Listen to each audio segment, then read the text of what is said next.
যিটো বাতৰি থাকে প্ৰতিজনৰ বাবে ঋতুৰ মাজত ধৰি থকা ঋতুৰ দৰে যেন শেষটো শুকান ফুলৰ সেইখন দিমালা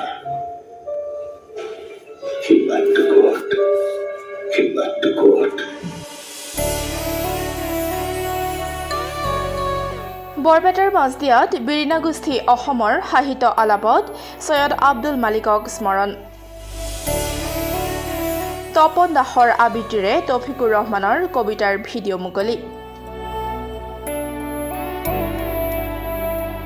অসমৰ অন্যতম সাহিত্য সাংস্কৃতিক অনুষ্ঠান বিৰিণা গোষ্ঠী অসমৰ ডিচেম্বৰ মাহৰ সাহিত্য আলাপ বিৰিণা বৈভৱ আৰু প্ৰথিতযশা সাহিত্যিক ঔপন্যাসিক সৈয়দ আব্দুল মালিকৰ স্মৃতিচাৰণ সভা মঙলবাৰে বৰপেটা জিলাৰ মাজদিয়াস্থিত মাজদিয়া গড়েমাৰী গাঁও উন্নয়ন সমিতিৰ কাৰ্যালয়ত অনুষ্ঠিত হৈ যায়। বিৰিণা গোষ্ঠী অসমৰ সভাপতি লীলাধৰ পাঠকৰ সভাপতিত্বত অনুষ্ঠিত স্মৃতিচাৰণ সভাখনৰ উদ্দেশ্য ব্যাখ্যা কৰে গোষ্ঠীটোৰ সম্পাদক তৌফিকুৰ ৰহমানে আৰু আদৰণি ভাষণ প্ৰদান কৰে আহ্বায়ক সমিতিৰ হৈ আতিকুৰ ৰহমানে। উক্ত অনুষ্ঠানতেই গোষ্ঠীটোৰ সম্পাদক তৌফিকুৰ ৰহমানে ৰচনা কৰা আৰু বিশিষ্ট অভিনেতা তপন দাসে আবৃত্তি কৰা উভতি নহাৰ বাট শীৰ্ষক কবিতাটোৰ ভিডিঅ' আনুষ্ঠানিকভাৱে মুকলি কৰে সৰ্থেবাৰী ৰাজচক্ৰৰ চক্ৰ বিষয়া দীপাংকৰ বৰ্মনে।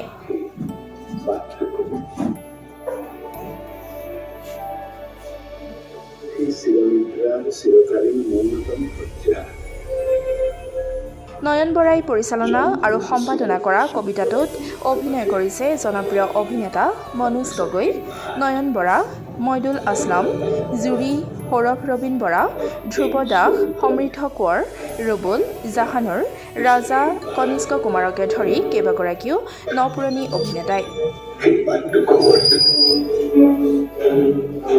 যিটো বাতৰি থাকে প্ৰতিজনৰ বাবে ঋতুৰ মাজত ধৰি থকা ঋতুৰ দৰে যেন শেষটো শুকান ফুলৰ সেইখন দিমালা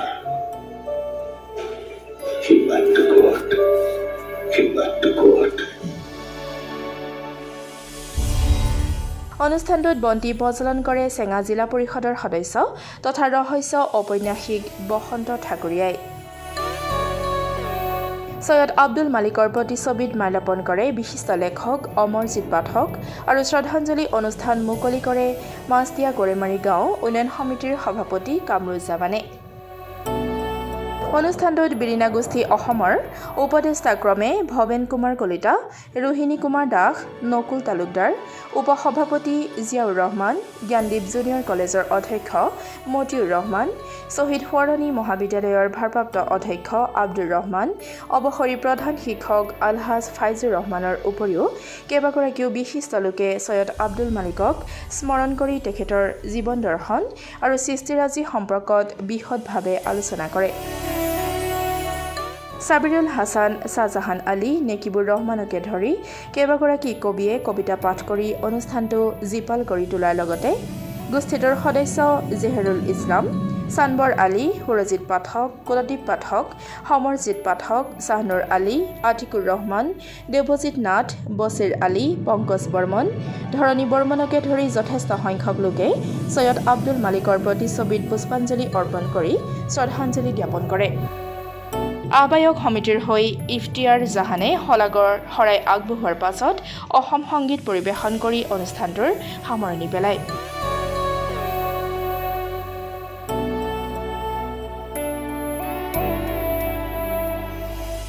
বহুতে সুন্দৰ এটা পদক্ষেপ লৈছে এইটোক লৈ আৰু বিশেষ বেছি মই নকওঁ। এটা কথাই কওঁ যে ইয়াৰে এই অঞ্চলটোৰ মানুহে মোক ইমান সন্মান দিছে আৰু মই ইয়াতে সৰ্থেবাৰীত জইন কৰা মোৰ 6 মাহ হ'ল এতিয়া। ইয়াতে আহিলে যেনেকুৱা সন্মান দিয়ে, মোৰ অফিচত গৈ যেনেকুৱা সন্মান দিয়ে, তাৰে কাৰণে বহুত ধন্যবাদ দিছোঁ চবকে। আৰু আশা কৰিছোঁ যেন কবিতাৰ যোনটো নাম ইয়াতে লিখা আছে উভতি নহাৰ বাট, উভতি অহাৰ বাট হয়, মোৰ কাৰণে যেন মাজদিয়া অঞ্চলটো সেনেকুৱা নহয়। মই যে সদায় যেন এই অঞ্চলত উভতি আহিব পাৰোঁ, নাথাকোঁ, নাথাকোঁ, সদায় যেন উভতি আহিব পাৰোঁ। যিসকল মানুহৰ লগত এটা মনৰ মোৰ মিল হৈছে, মনৰ এটা ভাল ৰিলেশ্যনশ্বিপ গঢ়ি উঠিছে, আশা কৰোঁ কৰি নাথাকক ইয়াতে নাথাকোঁ য'তে নাথাকোঁ সদায় যেন তেওঁলোকৰ পিছত থাকোঁ, সদায় যেন মাজদিয়া অঞ্চল বা এইখিনি অঞ্চলৰ মানুহলৈ মই সদায় যেন উভতি আহিব পাৰোঁ, এইখিনি মই সমভক্তি ইয়াতে সামৰণি কৰিছোঁ। ধন্যবাদ। মই অভিষেক ডাঙৰীয়াক বহুত অভিনন্দন আৰু শুভেচ্ছা জনাইছোঁ যে কবিতাটো সঁচাকৈ বহুত সুন্দৰ হৈছে আৰু যি ব্যক্তি এইটো আবৃত্তি কৰিলে তেওঁ নিশ্চয় অসমৰ এজন জনপ্ৰিয় পাৰ্চনেলিটি এজন হয় আৰু সঁচাকৈ সুন্দৰ হৈছে। আৰু মই ভাবোঁ যে এই অঞ্চলৰ মানুহ কিছুমান আছে, কেইটামান ব্যক্তি আছে যিসকলে মোক বহুত সন্মান কৰে, মই তেওঁলোকক সন্মান কৰোঁ। তাৰে মাজত 2-3জন মানুহ ইয়াতে উপস্থিত আছে। আৰু মই ভাবোঁ যে আজিৰ যি এটা ছ'চিয়েল মিডিয়াৰ যুগ হয়, আজিৰ যুগত চবৰে হাতে হাতে মোবাইল আছে, সৰু বাচ্ছা এটাৰ হাততো মোবাইল আছে। আৰু এই যুগত আমি নিজৰ সংস্কৃতি বা অসমীয়া যিখিনি আমাৰ লিটাৰেচাৰ আছে তাৰে পৰা আমি দূৰ হৈ গৈ আছোঁ। কিন্তু মই ভাবোঁ যে এনেকুৱা ধৰণৰ অনুষ্ঠান, এনেকুৱা ধৰণৰ কবিতা, এনেকুৱা ধৰণৰ ইনিচিয়েটিভৰ কাৰণেই আমি আমাৰ অসমীয়া লিটাৰেচাৰৰ লগত আমি টাচত আছোঁ।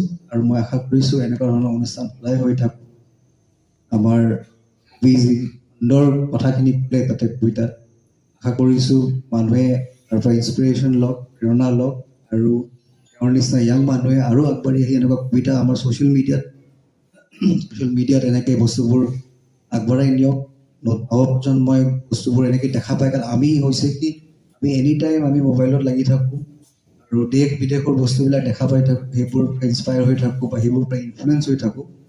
সেইকাৰণে ভাবোঁ এনেকুৱা ধৰণৰ কবিতা ছ'চিয়েল মিডিয়াত বহুতেই দৰকাৰ, আমি আমাৰ নিজৰ লিটাৰেচাৰৰ লগত টাচত থাকিব পাৰোঁ। গতিকে প্ৰথমতে মই কবিগুৰু ৰহমানক মই শুভেচ্ছা যাচিছোঁ। উভতি নহাৰ বাট বেলেগ অনুভৱত এই কবিতাটো লিখিছিল। কবিতাটো লিখাৰ দিনাখন, কবিতাটো পোৱাৰ পিছত অকণমান বেলেগকে লৈছিলোঁ, কিন্তু কবিৰ লগত কথা পতাৰ পিছত বৰ ভাল লাগিল। আৰু এই সূক্ষ্ম অনুভূতিৰে প্ৰাণোচ্চলেদি কবিতা লিখিছে। আৰু এই কবিতা যেতিয়া দৃশ্যশিল্পৰ মাজেৰে মানুহে শুনিব, মানুহে যথেষ্ট আপ্লুত হ'ব। আৰু মই কিছু চাইছোঁ, এই কবিতাটো তেওঁৰ এই পৰ্যায়লৈ অনালৈকে শাৰীৰিক মানসিক কষ্ট হৈছে, অৰ্থ খৰচ হৈছে, গুৱাহাটীলৈ কেইবাদিনো দৌৰিছে। এদিন আমি দুইটা যাওঁতে আমি দুটাই খুব বেলেগ এটা ব্যস্ত কামত যোৱাৰ মাজতো অকণমান সময় উলিয়াই আকৌ এই কবিতাটোৰ কাৰণে সময় দিছে। গতিকে তেওঁৰ যিটো শ্ৰম, সেই শ্ৰমটো আজি সাৰ্থক হোৱা বুলি মই অনুভৱ কৰিছোঁ। আৰু অসমৰ ৰাইজে এই কবিতাটো আদৰি ল'ব বুলি মই আশাবাদী। আৰু আগন্তুক দিনত কবিগুৰু ৰহমানৰ পৰা এনেকুৱা ভাল কবিতা সমাজে পাব, আমি পাম, এই আশা ৰাখিছোঁ। বহুতে কবিতাৰ একো নাই বুলি ভাবে আৰু বহুতে কবিতাৰ এটা সাংঘাতিক শক্তি থকা বুলি অনুভৱ কৰে। মালিকদেৱ বাচি থকা অৱস্থাটো যথেষ্ট অত্যাচাৰ উৎপীড়নৰ সন্মুখীন হৈছে। তাৰ মৃত্যুৰ পিছতো তেখেতক অত্যাচাৰ উৎপীড়ন কৰিবলৈ এৰা নাই। বিষয়বস্তুটো তেনেকৈ আছে। কবিতাৰ শিৰোনামটো দিছিলোঁ ফাটমেলা বহুমুখী। মাছদিয়া গৰিমাৰী গাঁও উন্নয়ন সমিতিৰ কাৰ্যালয় অনুষ্ঠিত হোৱা বিৰিণা গোষ্ঠী অসমৰ প্ৰতি মাহৰ বিৰিণা বৈভৱ অনুষ্ঠানৰ সন্মানীয় সভাপতি মহোদয়, এইটো অনুষ্ঠান সৈয়দ আব্দুল মালিক দেৱৰ স্মৃতিচাৰণ সভা, তেওঁৰ বিষয়ে ক'ব পৰাকৈ যথেষ্ট ক'ব পৰাকৈ ইয়াত উপস্থিত আছে। খোজো এটা প্ৰাণৰ অধিকাৰী হ'ব খোজো। ৰফিকুৰ ৰহমানৰ কবিতাই অসমৰ সীমা চেৰাই যাওক, ভাৰতৰ সীমাত উপনীত হওক, তাৰে কামনা কৰিছিলোঁ। আৰু ভাৰতে তেখেতক স্বীকৃতি দিয়ক, তাৰপিছত তেওঁ আৰু ঊৰ্ধলৈ যাওক, এইটো কামনা কৰিছোঁ। তেখেতৰ উভতি নহাৰ বাটেদি যাতে আমিও নাযাওঁ। তেওঁ যি বক্তব্য দাঙি ধৰিছে নহয়, এই উভতি নহাৰ বাটত যেন আমি যাবলৈ ইচ্ছা নকৰোঁ। যি পথেৰে গ'লে উভতি আহিব নোৱাৰি, এইটো সম্ভৱো নহয় দিয়কচোন। উভতি নহাৰ বাট এটা আছেই, এই বাটটোৰ কথা তেখেতে নিশ্চয় কোৱা নাই, হয়নে ভাইটি? সেই বাটটোৰ কথা কোৱা নাই। গতিকে যি নহওক, তেখেতক মোৰ মূল্যায়নৰ কথাখিনি ধৰি থাকবলৈ মই মানা কৰিছোঁ। মোৰ সঠিক মূল্যায়ন নহ'বও পাৰে, গতিকে তেখেতক শ্ৰদ্ধা আৰু প্ৰণাম জনাইছোঁ। আৰু সেই বাক্যকোট যিটো বাট ৰৈ থাকে প্ৰতিজনৰ বাবে, ঋতুৰ মাজত ধৰি থকা news desk report, Democratic Assam. সেইটো শুকান ফুলৰ সেই শান্তিমালা, সেই বাক্যকোট